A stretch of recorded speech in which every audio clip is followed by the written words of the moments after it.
Bago ang lahat, nasa 1 week na lang bago yung NBA draft. Nag-aagawan sa number 1 overall si AJ Dybantsa na times 2 kapag siya napili, times 4 naman kapag si Darren Peterson at times 17 kapag si Cameron Boozer. Si Darren Peterson gusto biglang maging number 1 overall para sa Wizards. Meron na kasing Trae Young talaga sa Wizards na ang obvious na kulang sa kanila isang small forward gaya ni AJ Dybantsa.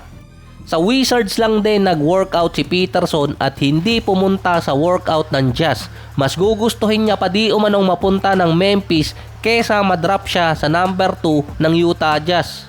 Siya din yung player na since January nagtatank na ng kanyang ranking sa draft board at ngayon naghahabol bilang number 1 overall at alam na agad ang rason.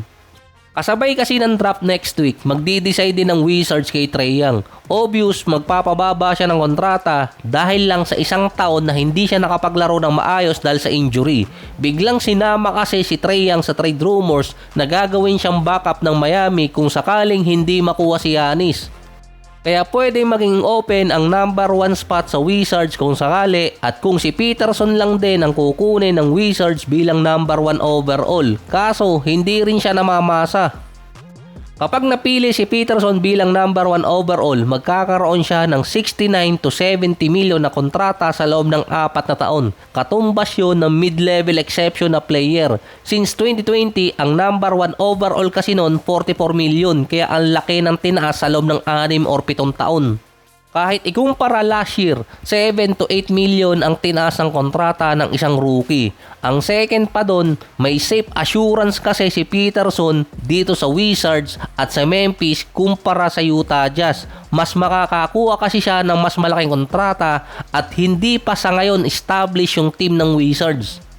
Kung sa Jazz mapupunta si Peterson na kinancel niya yung workout, meron na kasi doon Jaren Jackson, Lauri Markkanen, Keyonte George at possible pa si Ace Bailey na nag-i-improve. Structure na yung Jazz na willy lang kakatang at hindi pa secure ang lineup or position ni Peterson sa kanila. Ang Memphis na sinabi niyang gusto rin niyang puntahan, si Ja Morant kasi ready for exit na. Nasa rebuilding process pa at pwedeng makuha niya yung gusto niyang position na kapag after 3 years, kanya ang max contract. So kaya ako na ilagay na couple plug itong si Peterson dahil sa report na dinaretso siya ng Wizards na mas preferred nila yung magandang ugali at karakter kaysa basketball. Kasi ang rason niya kaya ayaw niya sa Wizards pa, parehas sila ng agent ni Keyonte George.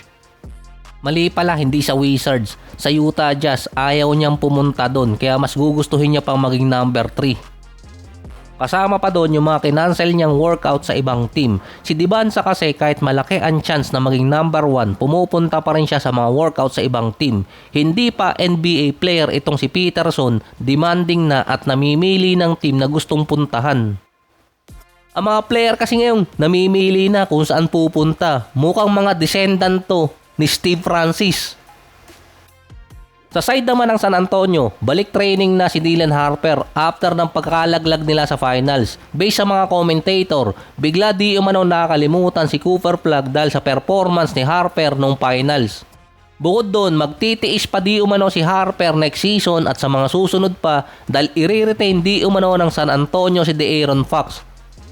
Hindi dahil sa gusto nila dahil mahihirapan talagang i-trade ng San Antonio si De'Aaron Fox at wala namang team na atat na kunin yung kontrata niya. Sinama si Fox na mayroong worst contract for next season dahil magsisimula pa lang yung kanyang panibagong max contract. Kasama daw sa parada sa New York itong si Fox, siya yung real MVP. Mahirap naman kasi talagang i-trade ang isang player na merong 49 to 61 million kung kaagaling pa lang niya sa isang bad series na madaming player din ang dumaan dyan dati. Si Dylan Harper naman para siyang nilaglag ng kanyang teammate na si Vassell. Kasi sinabi niyang upset siya sa kanyang role at playing time sa San Antonio buong season. Marami kasi mga analyst ang nagbabackup kay Harper na dapat siyang ilagay sa starting unit or kaya bigyan siya ng timeline kung kailan siya makakakuha ng starting position sa San Antonio. Papasok din ng draft, meron silang number 20 pick. Ito nabasa ko lang to hindi ito official trade rumors. Suggestion lang kung paano makukuha ni Harper ang starting unit kasi mahirap i-trade si Fox sa ibang team. Mukhang magkakatotoo yung mga joke online na kapag nakita ni KD na may sapat na cap space ang Spurs, baka mag-request siya ng trade. Siya kasi yung potential solution sa problema ni Harper at ng San Antonio kay De'Aaron Fox. Kung maaalala nyo dati, si Kevin Durant wala siya sa trade rumors. Ginawan siya ng mga rumors at tinotoo niya. Baka sakali magkatotoo din to. Ang pwede kasing maging sagot dun kung papayag ang Rockets na makipag-swap ng star player sa San Antonio. Ang sinabi naman kasi ni Coach Greg, hindi siya nakikipag-trade sa karibal nilang team. Mostly Lakers ang binanggit niya. Ang Rockets walang legit point guard, kaya sila kinain ng playoffs. Tapos meron pang issue si Kevin Durant sa kanyang mga teammate.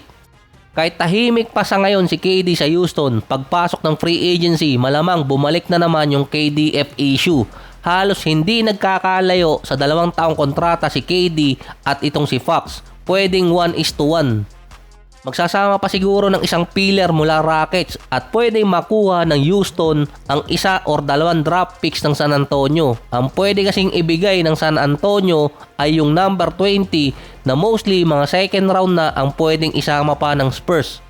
Kahit pwedeng bumalik si Van Fleet next season para sa Rockets, kakabalik lang din niya galing ACL injury. Ang problema lang talaga doon, ganito kalala yung kontrata ni Fox. Kailangan kasing tumapat pa yon kay Amen Thompson at Sengun dahil si Thompson makakakuha ng max contract. Siguro kapag nabasa ni Kevin Durant yun, baka totohanin niya eh. Tiningnan ko yung ibang team, ang Boston hindi kukunin si Fox dahil mas preferred destination di umano ni Brown ang Spurs ayon sa report. Ang Nets naman, possible, pwede dahil nga ang kapalit si MPJ na hindi rin namamasa. Pero expiring contract kasi si MPJ at baka mas malaki pa ang chance na pumayag dahil sa isang rason. Kung kukulitin ni Coach Craig si Sean Mark na GM ng Nets, dati kasi magkatokayo yung dalawa at kung ibibigay ng Spurs ang unprotected pick mula sa Atlanta Hawks para sa 2027. Dahil ang chance lang ng San Antonio na maalis yung kontrata ni De'Aaron Fox ay kung mapupunta siya sa isang team na rebuilding katulad ng Brooklyn na meron pang 2 to 3 years sa rebuilding process nila.